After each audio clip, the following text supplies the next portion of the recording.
아버지 하나님, 오늘도 저희들은 모였습니다. 하나님의 독생이신 예수 그리스도의 이름으로 저희들은 또 한 번의 예배를 주 앞에 드립니다. 각자가 자기의 사생활 중에 주님을 대면하여 생활하고 다시 모여 지체된 성도들의 연합이 주님을 기쁘게 드리기를 원합니다. 주님, 좀 더 간절하게, 좀 더 절실하게 내 진심을 다하여 주님을 가까이에서 뵙고 함께 생활할 수 있는 현실이 될 수 있을 만큼 성령의 이끄심이 분명하기를 기도합니다. 그냥 사람으로 버리지 마시옵소서. 성도라는 거룩한 이름으로 저희들을 불러주셨으니 예수 그리스도의 분명한 지체가 되도록 축복하옵소서.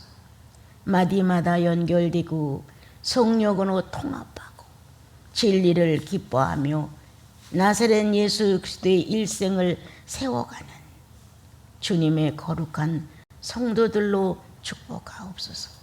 예수님의 이름으로 기도합니다. 아멘.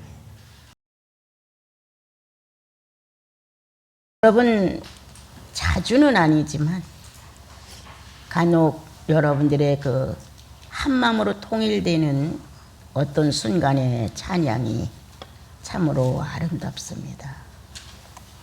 한 마음이 된다고 하는 것은 성령의 일치가 있는 것이고 똑같이 주님을 간절한 마음으로 사모한다는 것입니다.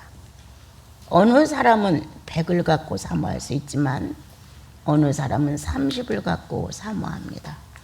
그러나 그분이 가지고 있는 용량에서 30은 100을 대신할 수 있습니다. 그러므로 찬양의 주인공은 주님이시고 찬양의 기쁨과 자유함과 감사는 성도의 몫입니다.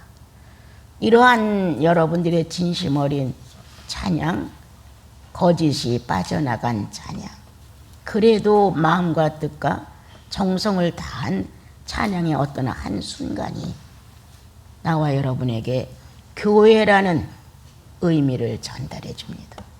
하나야, 그리스도가 머리 되시고 당신들은 모든 그리스도의 몸의 지체들이야 라고 바울이 고백하신 것처럼 각자가 그리스도의 몸에 붙어있는 지체로서의 마음을 다하고 뜻을 다한 진심 어린 찬양이 함께 어울려서 주님께로 간다는 사실, 천국 가서도 잊지 못할 모습이 하나가 난 바로 이렇게 생각합니다.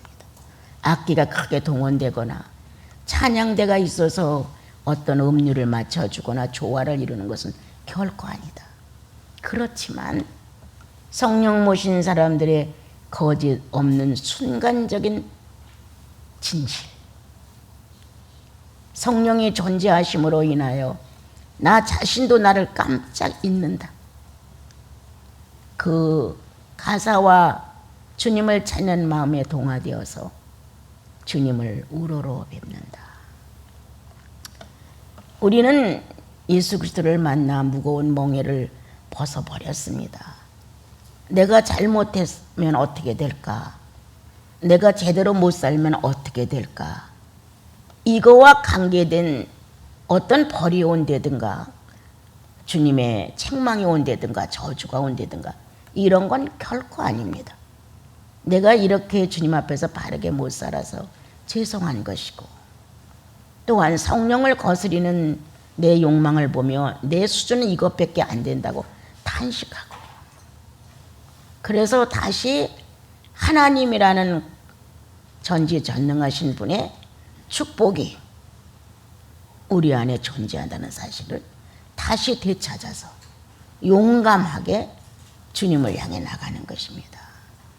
만약 예수 그리스도의 구속이 없었더라면 우리는 하나의 계명을 어그러뜨리고 벌을 받아야 되고 또 두 번째 계명을 어그러뜨리고 벌벌 떨어야 되고 어느 때 어떻게 심판이 임해서 우리가 고난을 당할지 화를 당할지 불안할 수도 있습니다. 그러나 그리스도의 구속이 모든 심판이 예수의 몸에 짊어지게 하셨고 우리는 거기서 풀려나와 진리의 자유함을 축복받은 사람들입니다. 부족해서 연약해서 미성장이어서 조금은 부끄럽고 안타깝지만 저주의 대상은 결코 아니죠. 심판의 대상도 결코 아니죠. 나와 여러분은 아주 못났지만 사랑의 대상이죠. 사람 외에는 신과 사랑을 나눌 자가 없습니다. 구원받은 영혼만이, 성령을 모신 영혼만이 사랑의 대상이 될 수 있습니다. 누가 뭐래도 얼마만큼 내가 못났어도 얼마만큼 미성장이라 할지라도 중요한 것은 성령이 존재하는 사람들입니다. 하나님은 내가 얼마만큼 완벽한지 얼마만큼 잘하는지의 측정의 비율을 갖고 계신 것이 아니라 성령과 얼마만큼 친교하는지, 영혼의 주인 되셔서 내재하시는 하나님이신 성령님과 얼마나 사랑을 속삭이는지, 그분을 얼마나 존중해서 안 할게요, 네 잘못했습니다, 이렇게 아리따운 고백을 하나님 앞에서 자기의 구주와 함께 나누는지, 이러한 하나님의 세계가 각자의 영혼 속에서 성령을 우대해 주심으로 내 자아를 관리하는 능숙한 사람들, 하나님을 거역했던 본질적인 자아를 정복받고 이제 나와 여러분은 선한 정직이가 되었는데, 어떤 정직이? 자아가 틈타지 않게 늘 방비하는 정직이. 만약 내 자아가 일어나서 활동을 하려고 하면 신호를 따라라 보내주죠. 자아가 움직이고 있습니다. 하나님을 거역하려고 해요. 자기 욕망대로 하려고 해요. 분에 맞지 않는 사치를 하고 있어요. 무언가가 고장이 났다고 따르릉 하고 신호를 보내주죠. 이렇게 자기 자신에게 자기의 위험을 막을 수 있는 신호를 보낼 수 있는 것은 성령이 함께한다는. 그래서 나와 여러분은 자기 영혼을 지키는 선한 정직입니다. 여러분 홀로 기도할 때 이런 감동이 영혼에 오면 가슴이 뜨겁지 않아요? 자신도 모르게 하나님의 생존 앞에서 나를 막 얘기하잖아요. 주님, 이러한 살아있는 감각, 정말 하나님의 사람이라는 이 생명체의 반응이 큰 데서 일어나는 게 아니라 자그마한 사생활 중에서 그분이 그렇게 존귀하게 느껴지는 거예요. 진흙이라는 이 미소한 허무 자체, 그 안에다가 성령을 넣으시고 그리스도가 죄로 빚진 나를 끄집어내시고 잃어버린 주권을 찾아서 손에다 딱 쥐어주시면서 이 땅에서 몇 년을 살지는 모르지만 살아있는 동안에 이 주권 행사를 잘해라. 하나님의 자녀라는 주권 행사를 잘하다 오는 게 천국입니다, 여러분. 그런데 우리는 그 주권을 찾아서 손에 쥐어주고 이 주권 행사를 반듯하게 잘해야 돼. 가는 데마다 선악과가 많아. 이렇게 주님은 우리에게 일러주시면서 잘못 배운 게 하나 있어.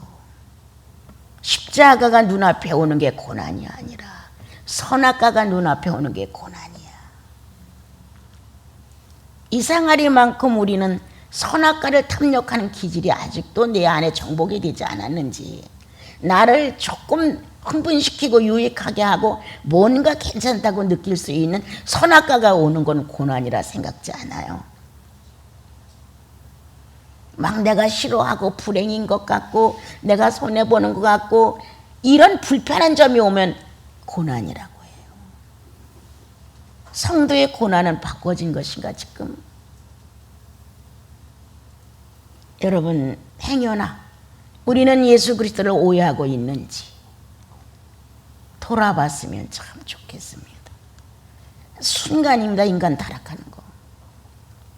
이 거룩한 하나님의 성령이 거듭난 내 영혼과 연합되어 있다고 해도 우리는 순간 죄인의 본능으로 돌아갈 때가 많습니다. 그래도 실망하지 않는 것은 곧장 잘못했습니다라는 이 투명 세계의 마음에 울림이 오기 때문입니다. 주님, 내가 바르지 않았죠? 네, 그래요. 저도 좀 느꼈어요. 이렇게 나의 그릇됨을 내 스스로 인정하고 결코 변화하려고 하지 않죠. 네, 내가 그렇게 했어요. 내가 잘못됐죠. 맞죠? 내가 조금 더 참아야 됐었는데. 이렇게 나를 있는 그대로 고백하고 토설할 수 있다고 하는 것, 그것은 자녀의 특권이다. 하나님은 죄를 모르시는 거로, 죄를 모르시는 아비의 자식들이야.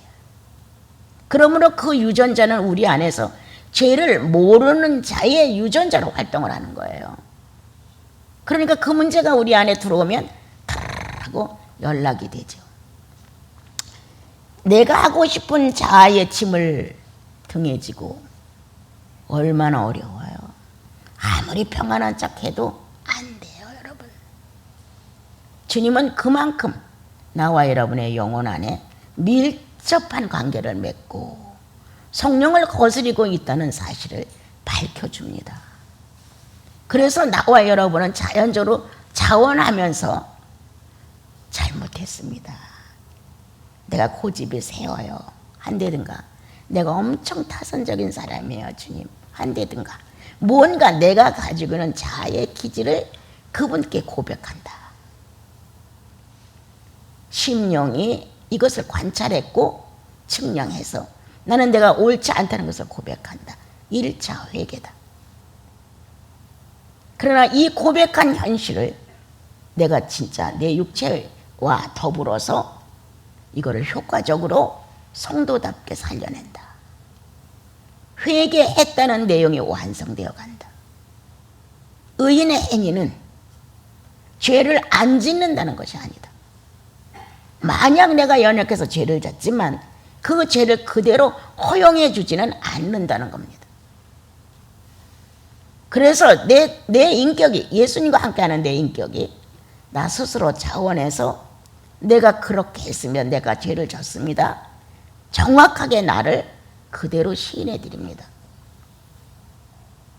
내가, 그리고 여러분이 알 수 있는 것은 내 미약성과 내 연약성과 성장되지 못한 부분을 그대로 고백하는 것으로 끝납니다. 그 다음에 용서를 막 구하고, 주님, 내가 다음부터는 안 그럴 테니까 이번만은 봐달라는 이런 구질구질한 내용을 붙일 필요가 없습니다.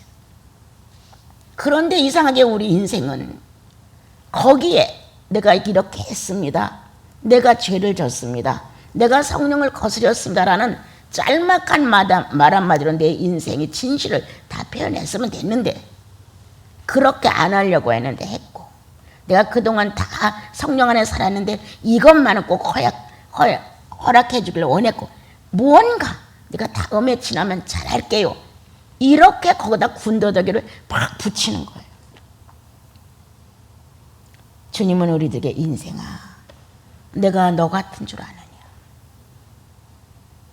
그렇게 구구한 변명과 그렇게 해야만 나도 내 인생의 어떤 의미를 찾는다는 변호를 해야만 되는 것인가? 아니죠. 나는 실존 앞에 나를 그대로 인정하는 것뿐이다. 나의 하나님, 나의 예수 그리스도, 나의 성령이신 그분 앞에 그분의 실존과 내 실존을 일치시키는 것, 회개다. 그리고 나와 여러분은 언제든지 성령이 오셔서 성령의 뜻을 이루고자 하는 일이 사생활 중에 인격 속에서 나타나야 한다.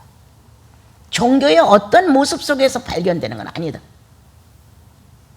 감정 하나가 제대로 되어져 있지 않았을 때, 시선 하나가 똑바르지 않을 때, 마음이 막 투덜거릴 때, 불편해서 막 짜증날 때, 갖가지 사건이 감정을 타고 성도라는 신분에 먹칠을 합니다, 여러분. 이 성도라는 이 어마어마한 자격 안에 이 부질없는 불순물인 세상살이에서 영향을 받는 이 감정이 엄청 해방을 얻습니다. 오늘도 우리는 성령 안에서 내가 나를 지키는 정직이, 성령과 연합된 내가 내 자아를 지키는 정직이. 그래서 눈으로 보는 데서, 귀로 듣는 데서, 말하는 데서, 피부로 느끼는 데서, 이런 데서 일어나고 있는 죄의 발작을 처단할 수 있어야 한다. 오늘 성경은 바로 에스겔서에서 이와 같습니다. 예루살렘을 얼마나 사랑했는지, 유대 민족을 얼마나 아꼈는지. 주님은 여러 가지 방법으로 이 한 민족을 사랑했다. 그래서 부하게 만들어줬고 부족한 것 없이 채워줬고, 다른 나라들이 부러워하고 너의 명성에 놀랄 만큼 해줬다는 거예요. 그런데 너희들은 그것을 떠나 명성 있는 것만큼 악을 저질렀다는 거예요. 축복한 것만큼 우상을 섬겼다는 거예요. 참 신기하죠. 하나님께서 주신 은금을 가지고 남자 우상을 만들었고, 좋은 옷감을 가지고 우상들을 입혔고, 맛있게 먹을 수 있는 정말 비싼 음식을 가지고 우상의 제물의 앞에다 갖다 주었고, 끝내는 자식까지도 불 가운데다가 보냈다. 정말 불이 활활 타는 데다가 보냈던 건 그 시대고, 지금 우리 시대는 어떻게 출세 성공에다가 자식을 보내죠. 불 가운데로 보내는 거죠. 진리 안에서, 성령 안에서, 나사렛 예수 그리스도가 살고 있는 범주 안에서의 삶을 살아갈 수 있도록 부모는 권고를 해야 되는데, 그렇게 하는 게 성공이야. 이렇게 출세를 해, 이렇게 땅을 넓히지. 무언가 이 세상의 것을 취득해서 세상의 모든 것들을 누릴 수 있도록 밀어주고 있다. 그게 불 가운데로 자식을 보내는 거와 똑같습니다. 그렇게 맛있게 잘 먹을 수 있는 음식을 주었더니 그거 갖다가 우상들을 제물로 제사 지낼 때 쓰는 물질로 써서 금은 보석을 갖다가 치장을 해서 입혔더니 그거 갖다가 남자 우상을 만들어 음란을 했어. 또한 잘 살게 되고 편안하게 되고 잘 먹고 누리게 되니까 하나님은 찾지 아니하고 블레셋을 찾아갔어. 아수르를 찾아갔어. 애굽을 찾아갔어. 이렇게 바깥에다 나를 막 던지기 시작을 했어요. 애굽으로 갔다가 블레셋으로 갔다가 아수르로 갔다가 이렇게 여러 한 4나라를 동맹을 맺고 필요한 정치, 경제, 문화들을 다 교환했어요. 이제는 어느 한 군데도 하나님이라는 냄새가 안 나. 이렇게 타락한 이스라엘을 보고 주님이 난 더 이상 간섭하고 싶지 않다. 아무리 간섭을 하고 아무리 축복을 하고 아무리 또 책망을 해도 목이 곧은 너희들은 여호와께로 돌아오지 않는다. 그래서 나는 이렇게 정리하겠다. 이게 16장 얘기. 난 이렇게 정리하겠다 너희를. 그렇게 말씀을 합니다. 그래도 다시 쭉 읽으면 내가 약속했기 때문에 나는 내 약속을 기필코 지킨다. 내가 택한 이스라엘, 내가 축복한 이스라엘, 어느 민족보다 가장 귀히 여긴 유다를 난 내 손으로 다시 회복할 것이다. 이렇게 약속을 합니다. 여러분 혹시 내가 가지고 있는 분량 밖의 일을 하지 않는가? 내가 가난하니까 이렇게 해서 난 부자가 돼야 돼. 이런 식의 어떤 몸부림이 아직도 나와 여러분의 의식 안에 자리 잡고 있지 않은가. 이렇게만 건강하되 건강하다는 조건에 맞는 것을 찾아서 또 우리는 비비적거리고 있는 게 아닌가. 무언가 사람은 조금 더 알아야 돼. 배운다는 데다가 나를 자꾸 내다 놓지 않는가. 어떻게 저 민족은 살아갈까 하고 목을 길게 빼고 바깥을 유혹받았던 디나가 강간당하지 않습니까? 세상이 턱커덕 잡아먹었죠. 자신도 모르게 우리는 세상 여건 속에 빠져들어가서 내 분량 밖에 초과를 합니다, 여러분.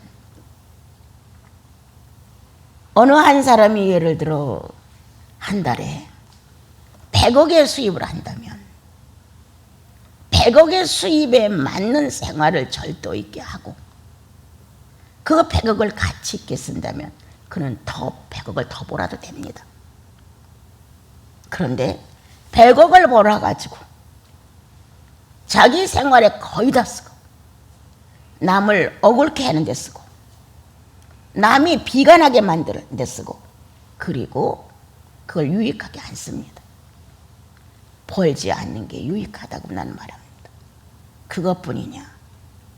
또한 법도 없는 이 아주 어처구니없는 헌실은 나는 한 달에 예를 들어 100만 원이라면 100만 원 수준에서 사는 것으로 감사해야 되는데 100만 원 수준을 넘쳐서 빚을 얻어서 자꾸 산다든가 쓸데없는데 돈을 낭비한다든가 이건 아닙니다. 절대 아닙니다, 여러분. 예수인은 남의 것 깨먹고 못 삽니다, 여러분. 성경에 그렇게 되어 있지 않습니다. 추수한 품꾼자들이 달라고 소리친다고 되어 있습니다. 근데 아무렇지도 않고 여전히 남의 것을 지니고 있으면서 나는 배부르고 나는 치장해야 되고 나는 뭔가 이면 체면 차려야 되고 이런 식으로 사는 것, 이거 예수인의 법도는 아닙니다, 여러분. 이게 지금 거기에 다 들어있는 말씀 중에 하나예요. 나와 여러분이 예수를 만났을 때 첫 번 죄인이라는 철저한 내용이 내 마음에 왔단 말이에요.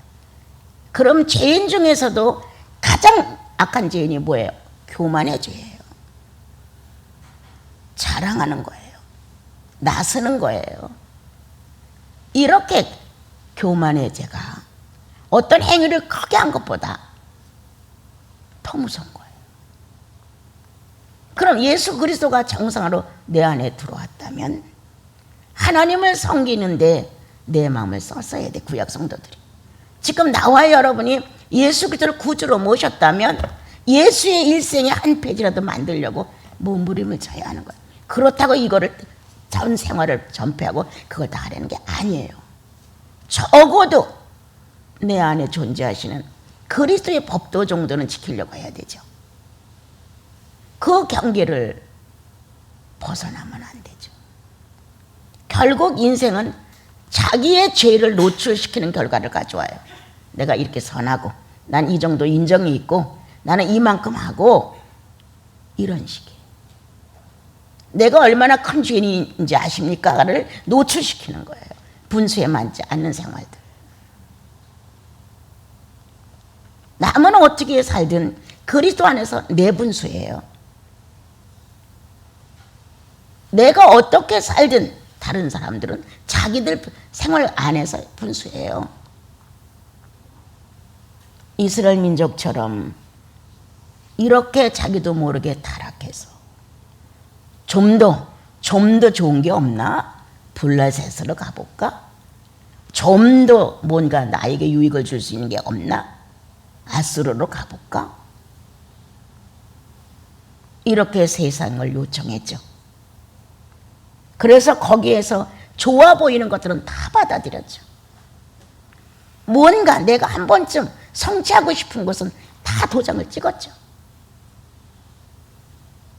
그래서 주님이 이렇게 해놓은 상태에서 정말 정숙한 여성이 되어서 이스라엘 민족의 아내와 같은 역할을 해주기를, 어머니 같은 역할을 해주기를 바란 유다가 완전히 장녀처럼 타락했노라고 탄식하십니다. 여러분, 예수 그리스도가 나와 여러분 속에 진실하게 정말 구주로 등장하셨다면 그 본질 자체가 하나님의 뜻대로 살고 싶은 거예요. 하나님 뜻대로 살기를 기도하십시오. 이게 아니에요. 예수 그리스도가 나와 여러분의 존재한다면 황금을 두 손으로 지켜 꽉 잡고 있다도 성령은 허무한 것이야. 내 의식 안에다 꽉 밀어버려요, 한번. 그러면 꽉 잡았던 은금도 이게 별것이 아니라구나, 이렇게 놓을 수 있게. 그리고 꽉 잡았던 은금의 두 손 속에 성령의 충만함이 그것보다 몇 배를 더 증가시켜요. 성령 충만은 세상을 이기게도 남죠. 순교까지 하는데, 목숨도 다 바치는데, 손가락이 다 잘라지고 몸에 부서부서가 다 잘라져 나가고 가죽을 벗겨도 충만한 상태에서 순교를 하는데 은금 양손에 쥔 게 문제가 되겠어요? 그까짓 거 얼마든지 버릴 수 있지. 성령 충만은 나와 여러분에게 세상에 감당할 수 없는 행위를 하게끔 만들어요. 죄인은 무덤에 들어갈 수밖에 없도록 되어 있지만 죄인이 아닌 하나님의 사람들은 세상에 감당하지 못해 바깥으로 토해냈어요. 하나님의 성령이 그 속에서 역사하면 고레배 속에서 요나가 튀어나와야 했어요. 돌문으로 닫아 놓았던 무덤 안에서 예수는 소리도 없이 부활을 하셨어요. 하나님의 거룩한 역사는 내 이 무거운 육체의 욕망에서 나를 부활시키신다. 이 육체는 무서운 무덤이에요. 욕망을 또 갖다 쌓고 또 갖다 쌓고 또 갖다 때를 입히고 흙을 넘는 것처럼 내 육체의 소원은 그렇지만 정말 영생이 확실해. 예수 만난 경험 확실해. 나는 그게 첩첩이 수미터를 높인다 할지라도 다시 살아나오시는 예수의 부활을 믿는다. 그것만큼 큰 것은 없다. 그래서 나와 여러분은 무덤이 있음으로 인하여 부활을 하는 거예요. 내가 그때 엄청 두껍게 무겁게 떼장을 갖고 있어서 진흙에 묻혀서 암울했어. 바깥으로 나올 수 없어서 앞뒤가 구분이 안 돼서 답답해서 이런 의식이 있었다고 해도 자기 스스로가 뚫고 못 나와요. 죄는 자기가 졌기 때문에 어두워졌지만 자기가 스스로 죄 문제를 해결하지 못하니까 못 나와요. 죄 문제를 해결할 수 있는 건 예수님 뿐이에요. 주님이 무덤에서 끝났다면 우리도 죄의 무덤에서 끝났어야 합니다. 그런데 예수 그리스도가 무덤에서 끝나지 않고 부활하심으로 나와 여러분은 이제 내 죄의 무덤 속에서 다시 한번 성령의 역사가 일어나 무덤을 가르고 세상이 감당하지 못하는 믿음으로 쓸 수 있습니다, 여러분. 예수님은 자신 있으십니다. 성령 또한 자신 있습니다. 네가 작은 감정에 매여 얼굴에 기쁨이 없어. 자, 주님은 말씀하십니다. 며칠 걸릴 것 같으냐? 하루 걸릴 것 같아? 일주일 걸릴 것 같아? 자, 네가 선악과를 따서 움켜쥐었어. 불편하지? 며칠 걸릴 것 같아? 여유 있는 주님은 내 실력을 믿지 않습니다, 여러분. 성령은 때가 참해 나와 여러분을 이 무거운 감정의 죄 속에서 시달리는 나를 해방시킵니다. 찬양 한마디로 뭔가 확실하게 달라집니다. 사셨네. 사셨네. 예수 다시 사셨네. 이 부활의 찬양이 지성으로 마비가 됐든 감정으로 마비가 됐든 의지로 마비가 됐든 내 방법으로 내 실력으로 해결되지 않는다. 단 성령의 역사다. 평상시에 나와 여러분이 생활하면서 성령이 싫어하시니까 안 돼. 성령께서 아파하시니까 안 돼. 성령이신 하나님이 내 인격을 못 만나 어려워하신다. 죄 때문에 못 만나. 이러한 의식이 조금이라도 있다면 성령은 거기에서 새로운 발전을 돌리신다. 힘있게 일어나 새로운 의식으로 하나님을 바라볼 수 있도록 축복하신다는 거예요. 그래서 이스라엘 민족은 너희들 힘으로는 안 돼. 너희들은 아주 재빠르게 죄를 짓는데 힘을 썼고 분량 밖에 분수 밖에 짓을 해가면서 중학교 나온 자가 대학교 나온 것처럼 이렇게 모든 것을 과하게 자기를 생각하는 거예요. 100만 원 버는 자가 1000만 원 버는 사람처럼 이렇게 우리들은 허황된 감정과 생각 속에서 예수 그리스도의 겸손을 몰아냅니다. 정말 예수님 믿고 죄인이라는 거 절실하게 느꼈을 때 자리 잡은 게 뭐예요? 겸손이에요. 나 같은 죄인. 이거 겸손의 단어예요. 나 같은 죄인을, 나같이 못난 것을. 이렇게 나와 여러분이 구속을 받고 나면 감정도 지식도 의지도 달라져요. 그래서 나 같은 죄인을, 나같이 못난 것을 어버이날이라고 어떤 분이 헌금을 넣고 가셨어요.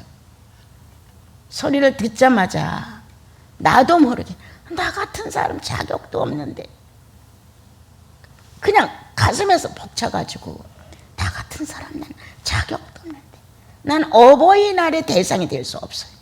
난 자격이 없어. 근데 내가 절실하게 느끼는 거거든요. 어미 같은 모성이 풍부해야 되는데 어미 같은 자비도 어미 같은 희생도 어미 같은 어떤 자세가 나에겐 있지 않아요. 그러한데 그러한 은혜를 나에게 입히시는데 또 이분이 또 저분이 또 여러분 주님의 은혜를 잊고 살면 교만해질 수밖에 없어요. 우리는요. 그런데 천마디 죄인을 용서하신 예수 그리스도의 도를 깨닫고 나면 죄인오라 하실 때에 날 불러주세요 라는 진지한 고백이 늘 영혼 속에 살아있다면 어떠한 겸손이냐? 평범한 겸손이냐? 잘 들어보세요. 버려진 겸손이냐? 이까짓 거 뭐 나 같은 자가 이럴 수가 있나? 뭐 나를 비약해서 나를 아주 연약하고 형편없는 자로 이렇게 여기는 순간의 죄악은 엄청난 겁니다. 여러분 성령이 있는 내가 중요하죠. 여러분 내가 무식한데 뭐 내가 가난한데 뭐 내 인격은 여기 것밖에 안 되는데 뭐 이런 식으로 하는 거 이거는 자기를 버린 겸손이에요. 여러분 자기를 버린 겸손. 이런 식으로 우리가 역행을 하고 있는 것일까? 그냥 살아가는 보통 사람들의 예처럼 평범한 겸손. 있으면 있는 대로 없으면 없는 대로. 또 이러한 겸손. 아니면 낮춰진 겸손. 여러 가지 시련을 통해서 이렇게 한번 시련을 겪음으로 낮아자. 또 한 번 이렇게 시련을 겪음으로 또 낮아자. 낮춰진 겸손이 있어요. 또 어떤 겸손? 사랑함으로 이유가 없는 겸손. 사랑하기 때문에 난 당신 만나서 고생했어. 난 당신 만나서 무시만 당했어. 난 가난한 당신을 만나서 고생만 했어. 절대 있을 수 없지, 예수 믿는 사람은. 생각해 보세요. 뭘 바꿔놨다고 그래서? 예수 바로 믿지 못한 것. 이건 탄식하지 않고 난 당신 만나 고생만 했어. 난 당신 만나서 가난하게 살았어. 난 당신 만나 어째서. 이런 식의 우리들의 표현이 있다. 아니다. 자기가 지닌 것만큼 대우를 받고 사는 것이지 결코 아니다, 여러분. 사랑한 겸손. 사랑한 겸손은 늘 부족해. 늘 못해준 것 같아. 늘 모자래. 이 사랑한 겸손이냐? 어떤 겸손이냐? 많은 연단을 받고 낮춰진 겸손이냐? 나는 뭐 별 수 없어. 나는 이런 인간이야. 라고 자기를 비하하며 한 버려진 겸손이냐? 이 세상 사람들이 그냥 살아가면서 있으면 있는 대로 없으면 없는 대로 이렇게 살아가는 평범한 겸손이냐? 우리는 갈수록 나이가 먹을수록 우리들의 겸손은 사랑의 겸손입니다. 사랑했기 때문에 내가 너무 부족한 걸 느껴. 사랑했기 때문에 안타까워. 사랑했기 때문에 다 못해준 게 후회돼. 죽음도 해결해 줄 수 없는 어떤 것도 인생은 해결해 주지 못해. 거의 그럼 아쉬운 뿐이야. 어떤 겸손이냐 말이에요. 우리는 어떤 겸손으로 주님의 영성적인 축복을 지금 영접하고 누리고 사는 것일까? 이스라엘 민족처럼 열을 성공시키니까 100을 요구해. 100을 성공시키니까 1000을 요구했어요. 1000을 요구한 만족감이 우상을 숭배하게 됐어요. 다른 민족과 타협하면서 정치, 문화, 과학 전체를 다 교환하면서 음란해지기 시작했어요. 여러분, 무식해서 예수 못 믿지 않습니다. 가난해서 예수 못 믿지 않습니다. 병들어서 예수 못 믿지 않습니다. 여러분. 중요한 것은 오늘 난 처음에 예수 믿고 구원받았을 때 주님 내 죄를 위하여 나를 위하여 라는 고백 속에 낮춰진 자기의 모습이 있다.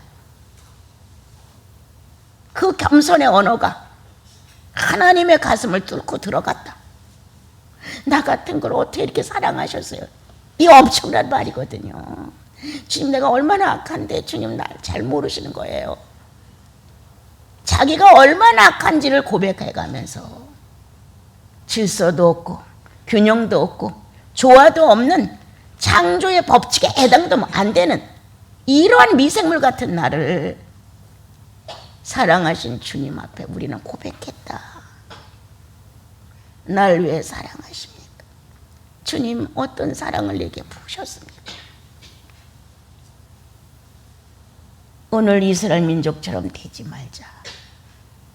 해주는 것만큼 죄를 짓는 자가 되지 말자. 풍부해지는 것만큼 원망하는 자가 되지 말자. 지난 날에는 과일 하나 사는 게 얼마나 어려웠어요. 그죠? 무엇 하나 좀 필요한 걸 산다는 게 쉽지 않았어요. 지금은 톡톡합니다. 여러분. 그냥 맘먹으면 그대로 해요. 그런데도 예수 믿는 진실은 왜 살아있지 않는가? 왜 예수의 시선은 살아있지 않은가? 왜 예수의 심장은 뚱닥뚱닥 안 뛰는가? 자다도 일어나서 아우 주님 라는 외마디가 왜 죽어 들어가는가? 안 나와 지금. 세월을 축복해 주니까 병들었어요. 게을러요. 아니래요. 침노하지 않아요. 태평생활이 없어야 전쟁에 부글부글 끓고 손해가 오고 어렵고 시련이 막 와야 하나님 이름이라도 한번 불러서 덕이라도 보려고 할 텐데 태평에 이 태평 생활에 침노가 안 된다는 거예요. 주님 우리에게 말씀하십니다. 줄 만큼 줬어. 대우받을 만큼 대우도 받게 했어. 또한 이제 모든 동서남북의 균형이 어느 정도 다 맞춰가고 있어. 그렇다면 내 할 일은 뭔가? 사랑하는 일이다. 그분을 사랑하는 일이다. 얼마만큼 성경을 더 알으려고 성경을 보는 게 사랑하기 위해서. 짤막한 기도라도 주님을 기억하는 의식을 내 속에서 인정한다고 하는 건 사랑한다는 것이다. 작은 희생이라도 남에게 베푸는 것은 주님을 내 몸에서 실현하기 위해서다. 나와 여러분, 형통하게 해줬더니 죄를 졌어. 결국 죄인을 노출시키는 일만 했어. 앞으로 이거보다 더 형통하면 어떨 건데? 그럼 예수 버리죠.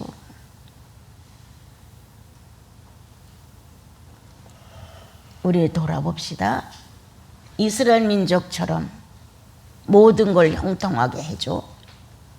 태평 생활을 주었더니 우상을 각 나라 걸 다 들여다가 우상 숭배하고 자기 만족을 찾아 각 나라의 문화, 정치 꽉 다 받아들여. 예수인이 거룩하다고 말하는데 거룩한 모습 하나도 없어. 경건한 모양도 없어. 경건한 능력도 없어. 아무것도 없다면 이스라엘 민족을 놓고 이런 아우성을 치는 선지자의 마음이 오늘 구원받은 나와 여러분의 영혼 속에서 성령이 탄식을 하시죠. 말할 수 없는 탄식을. 여러분들 엄청 복받은 분들 중에 하나죠. 저는 말할 것도 없고요. 예. 그럼 할 수 있는 뇌가 돌아갈 수 있는 방향이 어디냐? 주님 사랑하는 일이다. 내 마음이 어디다 쏟아져야 되냐? 주님 사랑하는 일. 내가 어느 한 군데 가서 선교를 못해도 선교를 조금은 근심한다. 나가서 주님의 일을 해주는 선교사들을 위해 놓고 기도로 주님 앞에 협력한다. 타락하지 않기를. 주님의 이름으로 선한 사업한다고 선교사 돼가지고 물질 모으고 자기 잘 사는 선교사로 타락할까 밖에 없나. 이렇게 사랑의 마음은 하나님 나라의 살림을 도맡은 정부입니다. 여러분과 나는 하나님의 행정을 맡은 사람들이에요. 그 나라를 위해서 많은 부서가 있는데 국방도 있고 재무부도 있고 뭐 외무부도 있고 얼마나 많아. 이 각 부서에 다 참여하는 거예요. 뭘로? 기도로. 뭘로? 관심으로. 자다가도 의식 들어오면 주님 우크라이나 기억하세요. 성도들의 기도 잊지 마세요. 잠깐 이거 뭐 몇 초 안 걸려요 여러분. 그러나 성도의 진실이 담겼기에 장장 1시간씩 무릎 꿇고 하려는 거 아니에요. 그 짤막한 몇 초의 기도는 주님을 상대로 하는 거잖아요. 그러므로 나와 여러분은 이 시대에 살면서 각 세계 주님의 우주를 다 품고 기도한 거예요. 기도하고 사는 거예요. 직접 나가서 봉사할 수 있으면 봉사도 하고 실제로 물질을 좀 보낼 때는 물질도 보내고 하지만 그건 그냥 일부예요. 진실은 사랑하는 겸손이 동반된 기도다. 여러분들의 기도가 지구를 붙을 수가 있어요. 나와 여러분의 기도가 우주에 큰 영향을 미칠 수가 있어요, 여러분. 똑같은 성정을 가진 엘리야의 기도가 3년 6개월 비가 오고 안 오는 걸 조절했어요. 이와 같이 성령의 권위와 능력과 권세를 가진 나와 여러분의 신앙이 기도로 지구를 살려가십시오. 모든 성도들이 개혁될 수 있도록 한마디만이라도 하루에 해주십시오. 하나님의 교회들이 새로워질 수 있는 기회를 달라고 호소 좀 하십시오. 예수 그리스도가 전 세계에 울려 퍼질 수 있을 만큼 하나님의 진실한 일꾼들이 좀 나올 수 있게 해달라고. 점점 갈수록 예수 믿는 거 희귀해지고 성령의 역사 없어지고 젊은 성도들의 이 젊은 청년들의 가슴 속에서 복음을 위해서 죽으리라 이거 거의 없어요. 그래서 나와 여러분 기도로 동력합시다. 기도로 사역합시다. 그러므로 오늘 축복받은 자여서 그 시대에 삶의 형통과 관계없이 늘 침노해서 그리스도의 비밀을 캐내기 위하여 이러한 하나님의 사람들이 존재했다는 것, 그 나라에 기록됩니다. 아무것도 가진 게 없어. 없는 자 같으나 모든 걸 가진 자야. 무명한 자 같으나 유명한 자야. 성경은 바울 형제님을 통하여 그렇게 기록하셨습니다. 여러분들 아무것도 안 하고 그냥 하루에 세 끼 먹고 약간의 노동하고 산 사람 같으나 아니야. 성령과 연합하여 쉬지 않고 그래도 기도가 큰 사역을 하고 있었는 사람들이에요. 동정녀 탄생을 주님이 허락하셨는데 이것을 기다린 사람들은 엄청난 사역을 한 사람들이에요, 여러분. 실제로 그 아기를 뵌 건 말이야지만 동정녀 탄생을 위하여 언제 메시아가 오실까 하여 기도했던 사람들. 그들의 기도는 어느 날 때가 참에 정말 동정녀에게서 아기 예수가 탄생됐죠. 여러분들은 사역자였어요. 어마어마한 동정녀 탄생을 받아낸 사역자들이었던 그 기도가 지금 나와 여러분은 이제 이 시대에 맞는 기도를 누구나 열심히 하셔서 하루에 한 번만이라도 불러주세요. 시대의 동력자가 되어주십시오. 그 나라의 거룩한 책에 시대를 짊어졌던 하나님의 사람들이었다는 기록이 반드시 있어야 되겠죠. 그래서 주님의 기쁨이요 성령님의 활동이 쉬지 않고 있었다고. 어느 성도 하나를 만나 예수가 구주가 된 그날부터 주님이 와라 해서 갈 때까지 사역이 쉬지 않은 성도들이 있단 말이에요. 그 나라와 그 일을 원하는 사람들, 예수 그리스도의 나라와 그분의 오르심이 진리가 존재하기를 기도한 사람들, 태어날 때부터 마지막 종료할 때까지 사역자들이었다. 이러한 여러분들이 됐으면 저는 참 좋겠습니다. 예, 우리